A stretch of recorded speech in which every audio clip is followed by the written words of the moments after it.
So I know I was talking about, the Latino vote before. The Viva vote for Donald Trump. Okay, well, let's get on to the white folks. The white farmers. So, word is out now that the white farmers voted for Donald Trump because they thought they were going to get black Americans in the fields. Because they also thought black folks did not have jobs.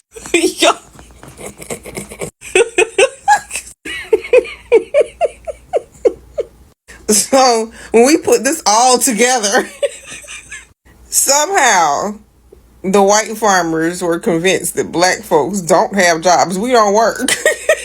we don't work. And so they voted for Donald Trump because they thought, okay, he gonna send them in the fields. So Donald Trump and them, with the whole Project 2025, said, okay, so we got to make this happen. So we got to cut these DEI stuff, all this DEI stuff, to put black Americans out of work. When in reality, they put a bunch of white folk out of work just to get black folks out of work. So y'all remember when it was said that we taking all the black jobs? They really thought that we was going to be looking for black jobs, y'all. And I woke up this morning, I was scrolling through TikTok, and I saw this guy made a video, and I saved it to my favorite, so you can go look for it. And he said he was pretending to be MAGA on one of those other apps. He said they were doing a live, and the farmers were saying that they thought that the black people would be looking for jobs to work on their farms. Now, you got to be kidding me. Do they think we really looking for farm work? Do they not know that we are educated and we got degrees? And being a farm worker ain't even in the jobs categories that we be looking for. They really don't know how educated some of us are. They don't know how many degrees a lot of us have. They got to be really lost if they think that we want to come and work on their farms. They don't know that our parents and our grandparents growing up wouldn't even let us be outside if it wasn't no shade outside. Do they really think that we gonna work on a farm where ain't no shade trees at? I hate to disappoint y'all, baby, but you gonna have to get somebody else to do it, because we ain't working on nobody's farm. Never. My mother was the first generation on her mother's side not to be brought up on a plantation. Not to be brought up on a plantation. That man said he went up on the Twitters and he saw the white farmers, saying that, oh, well, we thought the black folk were going to come back and do the job. He said that they said the blacks. But he said they were convinced that when they started deporting these non-black people of color, right, that we were going to be taking their places back in the fields. Well, let me start by saying, when I first heard what was said, my soul shook, because this isn't abstract. This isn't academic, it's personal. It's generational, it's familial. Picture this. The fields where your grandparents toiled, the heat so intense it felt like punishment, the tools cutting into the earth and into your spirit, the songs they sang to survive, the chains they could never fully break, and now someone wants you to go back. Yes, you heard that right. In 2025, there are voices hoping descendants of enslaved and exploited laborers return to those fields, to pick fruit, to dig soil, to bring back a workforce rooted in nothing but pain and poverty. Let's talk about why that's a problem. No, why that's a crisis. First, consider the ancestral story. A speaker in our first clip says, my mother was the first generation not raised on a plantation, not the last. Not the last, the first. That means your grandmother, your great-grandmother, their feet walked soil stained with oppression. They emerged from it, and now their descendant is being told, go back. Imagine inheriting a legacy of survival, of escape, of progress, only to have someone suggest your ancestors' sacrifices were meaningless. Their lives reduced to a resource to be recycled. That's trauma, generational trauma, passed down through stories, through resilience, through protest. the same trauma that led our grandfather with only a third grade education to work in fields just long enough to save, invest, own. He left his descendants 2 houses, invested in their future so they wouldn't have to labor in the past. And yet, here we are, with some MAGA-aligned farmers literally thinking their vote would bring that workforce back, thinking black labor is an entitlement, a tool, a stage prop, not a person. There are the kind of people who say, let the produce rot, we'll get them back. As if black people are field hands on standby, waiting for permission, waiting for coaxing, waiting for consent. No, that's not real. That's fantasy, and it's rooted in white supremacy. When they said they want to get slavery back, that wasn't a slip. It was a reveal, a peek behind the curtain. They were showing their cards. They believe black labor is ours to reclaim, to recall, to reassign, like signals on a jockey box. This isn't progress. This is regression. Now, let's talk about why this matters. For descendants like our speaker, going back to the fields is not progress. It's a slap. It's a re-traumatization. It's a denial of growth, of success, of dignity, of autonomy. That produce can rot before we go back. That line hits like a sonic boom. That's not dramatization. That's ancestral defiance. That's a declaration that we decide what's healed, what's next, what counts. They're saying we saw trauma in the fields, we worked in them, we bled in them, we escaped them, we chose differently, we can't take us back. I'm not just reacting, I'm amplifying, I'm standing on that line with her. We are not manual laborers by default. We are not default tools of convenience. We are not heirs to your nostalgia. We are survivors. We are liberated souls. We are architects of new paths. So when someone in power thinks they can just vote us back into those fields, they are not remembering, they are rewriting.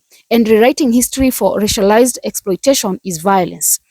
Essentially, they thought they were getting their slaves back, right? They thought slavery was going to come back full force. We were going to be like, oh, okay, let's get on back to them fields. Because they don't think black people have jobs. But it makes sense because remember when Trump said they're taking your black jobs? Y'all remember that? Yeah, what do y'all think he meant by that? He meant the people that are in the fields now, right? Which are the Hispanic community, the Latinos. He meant that they were taking our black jobs. See, because he thinks that black people's job is to be up in the field. Yeah, that's right. That's exactly what he thinks. So it all makes sense now. They really thought, these farm owners really thought that black folk, they were going to deport the Hispanics, the Latino community, and that black people were going to go back to the field working for nothing. And they tell us to stop living in the past. Bruh. Them farmers really thought we was going back to them fields. They really thought we was going back to them fields. You know what? My mother was the first generation on her mother's side not to be brought up on a plantation. Not to be brought up on a plantation. That's what I said. My grandfather had a third grade education, but he left my mama 2 houses, property in the bank, property and money in the bank, with a third grade education. And guess what? He worked in fields. My great grandmother worked in fields and cut that cane just like a man. You hear me? And if you think that Eddie Lewis and Victoria C. Jones and all the rest of my ancestors bust their tail in them fields for us to go back to the fields, absolutely not. That's not progress. We're trying to heal from ancestral trauma. We're trying to heal from that. That ain't happening. That produce could rot in them fields before we go back to them fields. They need to let them know that. We've already planted the stakes higher than politics. We are talking about ancestral sanctity, dignity, and freedom. That's not hyperbole. That's lineage. Here's the thing. For every sharecropper, every cane cutter, every cotton picker, those fields were more than soil. They were witness stands for cruelty, for spiritual battles, for stolen futures. When a descendant says that produce can rot before we go back, that isn't defiance, it's understanding, it's clarity. Pain remembered is power. and power is refusing to repeat cycles of oppression. Now, let's talk about the farmers who used to say, immigrants are stealing our jobs, but as soon as immigrant labor vanished, their fields emptied out overnight, 100% overnight. That's not conspiracy, that's dependency, that's fragility. So who do they blame next?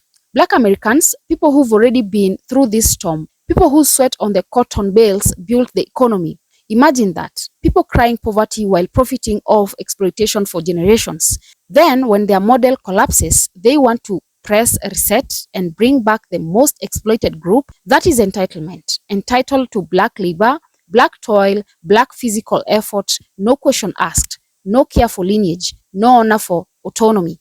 Let's break this open with layers of truth and trauma. 1. Trauma is inherited. Pain isn't always visible, but ask any descendant of fields laborers. They know.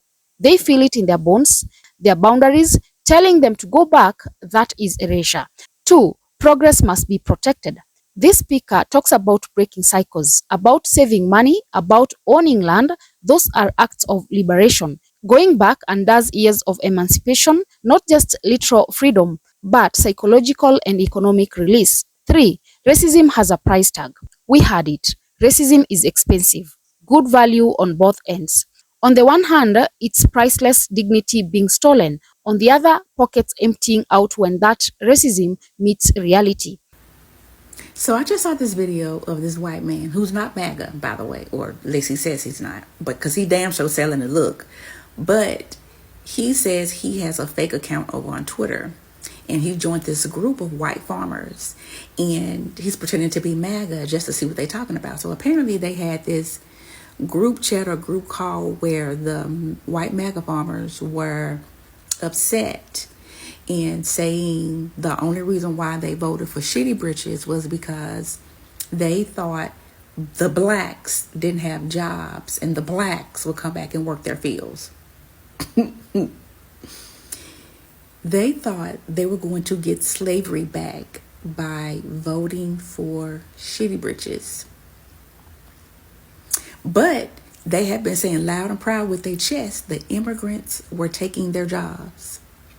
Yet, there are a couple of farms here in Texas that overnight lost 100% of their workforce. But immigrants was taking their jobs, right? Racism is expensive, huh?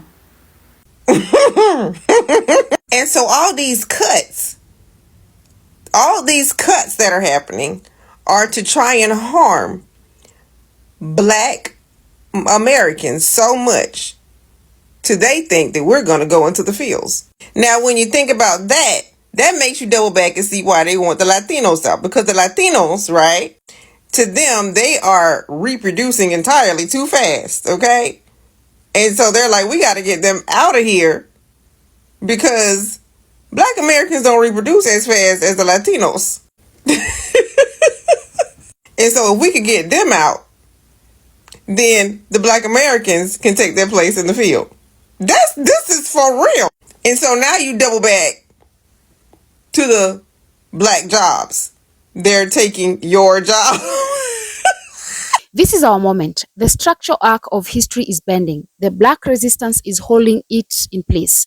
What we are witnessing isn't a simple reaction to economic stress. It's a flash of naked supremacy, a fantasy of re-enslavement, a mock trial of morality, a fight between our pain and their profit, a call for regression disguised as progress. When someone says we thought they would come back to work in the fields, they were basically placing an order. They were rewriting our bodies into their ledgers. They are counting on generational despair to fill that demand. But their descendants we speak of, their grandparents and theirs, didn't break, bend, or bow, and we don't either. Let me break it down further with heart and history. 1. Ancestral memory versus modern expectation. The fields were neutral. They were instruments of violence. The cotton, cane, and tobacco were built by bodies psychologically and physically torn. That memory is heirloom level. It travels through generations, a living record. Asking to go back ignores that twice over.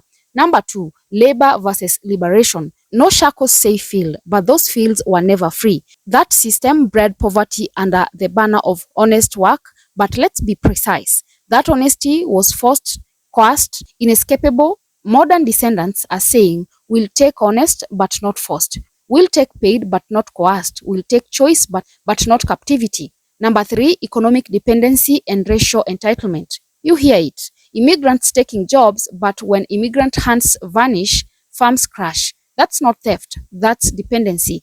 The idea of resurrecting slavery adjacent labor is spiritually corrupt. Dismantling that requires education, requires unlearning, requires pushing back on the narratives.